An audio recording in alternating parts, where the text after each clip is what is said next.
En la ruta pel Museu Arqueològic de Tarragona, al Manat, avui et proposem fer una aturada per anar al teatre, però no a un teatre qualsevol, sinó al Teatre Romà de Tàrraco.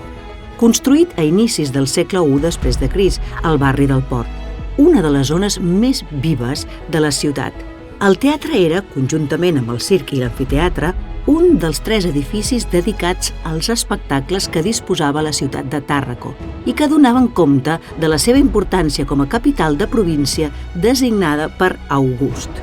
Tenia capacitat per ni més ni menys que 6.000 persones, separades per estrats socials. Totes elles gaudien gratuïtament de comèdies, tragèdies o pantomimes representades damunt d'un escenari decorat amb relleus, columnes i escultures, algunes de les quals actualment les podeu veure a l'exposició Tàrraco Manat al Tinglado 4.